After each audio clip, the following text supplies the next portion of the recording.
Have you ever looked at your child and wondered, why do they react so strongly to sounds? Or why they seem to avoid eye contact? Or why routines mean so much to them? Maybe you've been told they're on the autism spectrum, but you're still trying to make sense of what that really means. Because let's be honest, when someone says autism, it can sound like one big label. But here's the truth. There's no one-size-fits-all version of autism. And that can feel overwhelming as a parent, especially when you're trying your best to understand your child's world and support them in the way they need.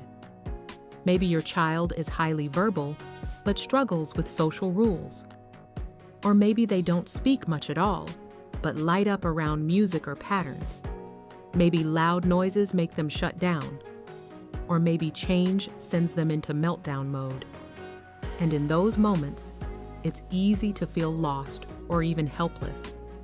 But you're not alone. There are patterns, there are clues, and yes, there are different types of autism. And when you start to recognize what type your child might have, everything begins to make more sense. You stop second-guessing. You start responding with more confidence. And your child? They feel seen. They feel understood. This video is for every parent who's ever thought, I just want to know what's going on with my kid. I just want to help them thrive. If that's you, stay with me. Because we're going to break it all down, not with medical jargon, but with real talk, relatable stories, and the kind of insight that can make your everyday life a whole lot easier. Hey there, welcome to Parenting Beyond Labels. And if you're here, chances are you're a parent, a caregiver, or someone who loves a child on the autism spectrum, and you just want to understand them better. First off, let me say this. I see you. I know how tough, confusing, and sometimes isolating this journey can feel. There's so much information out there, so many opinions, and so little time to sort through it all while you're also trying to manage meltdowns, school meetings, sleepless nights, and maybe even wondering if you're doing enough.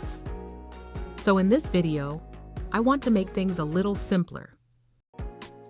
All right, so let's talk about what autism actually is. And I don't mean in a textbook kind of way. I mean in the way it shows up in everyday life, at the dinner table, on the playground, in the car ride to school. Autism spectrum disorder, or ASD, is a developmental condition that affects how a person communicates, interacts with others, and experiences the world around them. But here's the thing. It doesn't look the same in every child. That's why it's called a spectrum. Imagine a rainbow. Every color is different, but they're all part of the same band of light. That's kind of how autism works. One child might be super sensitive to sound, but have strong language skills. Another might struggle to speak, but love spinning objects or watching water flow. Some kids are extremely routine-driven, while others seem to be in their own world. It's all autism, just in different shades. Doctors use something called levels of support to help describe where a child might fall on the spectrum. Level 1, needs some support. These kids might have mild challenges with social cues or change in routine. Level 2, needs substantial support. This might look like more noticeable issues with communication and behavior. Level 3, needs very substantial support. These children might be non-speaking, have big sensory needs, or need full-time care. But those levels don't tell the whole story, because your child is more than a level or a checklist. They're a whole person with strengths, struggles, and their own unique way of being in the world. Let's go a little deeper into how autism can show up in real life. Over the years, professionals and parents have noticed a few common patterns. I like to think of them as profiles. These aren't official diagnoses, but they can help you understand what's going on with your child. Profile 1. High verbal, mild sensory needs. These kids usually talk a lot and have a big vocabulary. They might even sound like little adults sometimes. But they can miss social cues, talk mostly about their favorite subject, or struggle with things like sarcasm or body language. They might not like bright lights or loud places, but can generally handle their environment. Jason is 7 and loves space. He can tell you everything about planets, but has a hard time making friends. He often ends up playing alone at recess, not because he wants to, but because he doesn't quite know how to join in. What helps? Social skills groups, visual schedules, and teaching through role play can make a big difference. Profile 2. Nonverbal or limited speech. These children might not talk much or at all, but that doesn't mean they don't have things to say. They might communicate through gestures, pictures, or technology. Sensory needs are usually big in this group. Emma is 5 and doesn't speak yet. She flaps her hands when she's excited and covers her ears at loud sounds. She uses a tablet to show what she wants, like a favorite snack or song. What helps? Picture Exchange Communication System, PECS, sensory-friendly spaces, and speech therapy focused on alternative communication. Profile 3, rigid routines, average language. Kids in this group usually speak clearly, but get very attached to routines. They may repeat the same phrases or insist on doing things in a very specific way. Changes, even small ones, can trigger major stress. Noah is 9 and needs his morning routine to go exactly right. Same breakfast, same clothes, same order. If anything changes, he might cry or shut down. What helps? Visual schedules, social stories that prepare them for change, and building flexibility slowly over time. Profile 4. High support needs, possibly non-speaking. These kids often need the most support. They might have limited communication, intense sensory reactions, and co-occurring challenges like seizures or intellectual disabilities. But they also have strengths, maybe in music, visual memory, or emotional connection. Ava is 6. She doesn't speak, but she lights up when her dad sings to her. Transitions are tough, and she often needs help with everyday tasks. What helps? A team approach, occupational therapy, speech therapy, and strong routines, along with lots of patience and love. Here's a day in the life of a family who has an autistic child. 9 a.m. Refused socks, cried for 20 minutes. 1 p.m. Very focused on spinning top, ignored name being called. 4 p.m. Meltdown after neighbor's dog barked. You'll start to see patterns. And once you do, you can respond more intentionally. Ask yourself, which of these profiles sounds most like my child? Or maybe they're a mix. That's okay too. Share in the comments. You might find out you're not the only one dealing with the same things. Now let's talk about what you can actually do to help your child. Every child is different, but here are some tools that have helped many families. For high verbal kids, teach social rules using role play.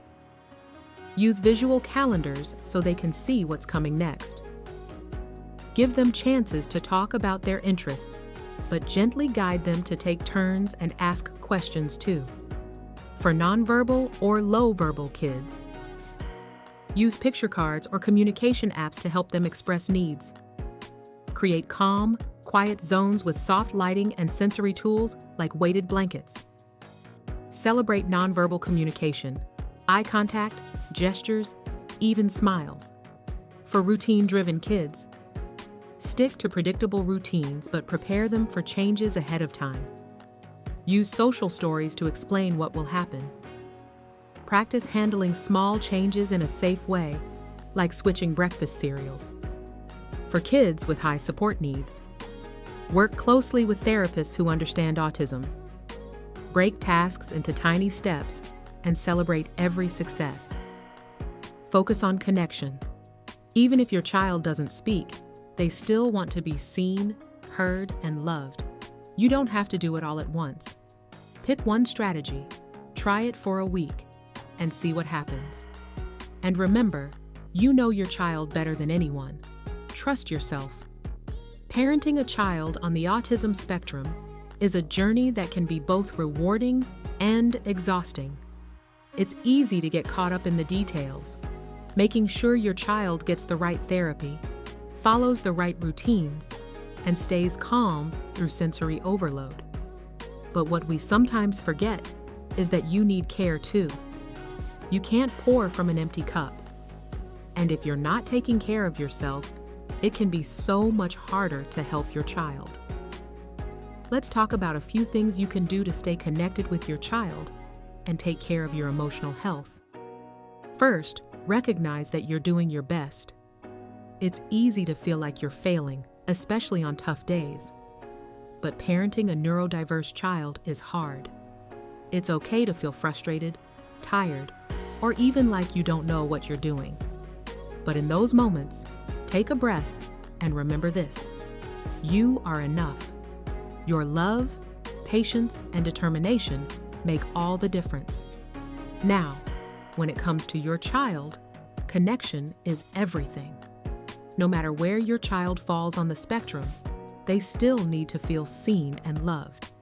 If your child is nonverbal or has limited language, they still want to engage with you, even if it's in their own way.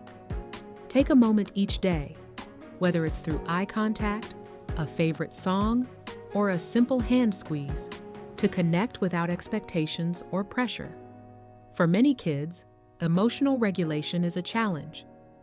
If your child is struggling with meltdowns or frustration, try to stay calm and grounded. When you model calmness, it gives your child the opportunity to mirror it. Practice grounding techniques yourself. Deep breathing, a short walk, or simply taking a moment to center yourself before responding to a stressful situation. It's not easy, but it can make a huge difference in how both you and your child react. And finally, remember that you're not alone. Seek out support groups, whether online or in person, where you can talk with other parents who understand what you're going through. Share your victories and challenges, and listen to their stories too. It can be so comforting to know that others have been there and can offer advice or just a shoulder to lean on. You are part of a larger community, and there's strength in that. Now, I want to hear from you. What do you do to reconnect with your child after a tough day? What helps you stay grounded?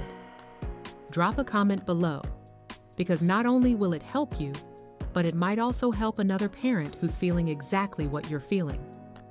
I would love you to check out this great resource titled Autism Positive Parenting by Sharon Davin on Amazon and other recommended books with the link in the description. All right, let's quickly recap what we've talked about today. I know we've covered a lot, so I want to make sure everything sticks. We've gone over 4 common autism profiles, each with their own unique traits and needs. 1. The high verbal, mild sensory needs child. These kids might talk a lot and have great vocabularies, but they might struggle with social cues, understanding nonverbal communication, or dealing with sensory overload.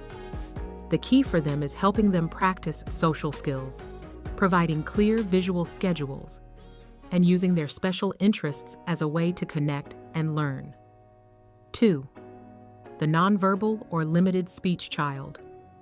Communication might look different for these kids, but it's just as real and important.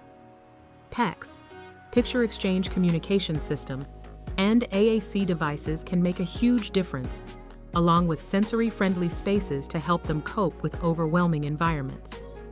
The goal is to create ways for them to express themselves, whether through pictures, gestures, or technology. 3. The child with rigid routines and average language. These kids tend to feel safest when things stay predictable. Changes can trigger stress or meltdowns, so giving them social stories, visual schedules, and gentle flexibility training can help them manage change and become more adaptable. It's all about preparation and gradual adjustments to their routines. 4. The child with high support needs, possibly non-speaking.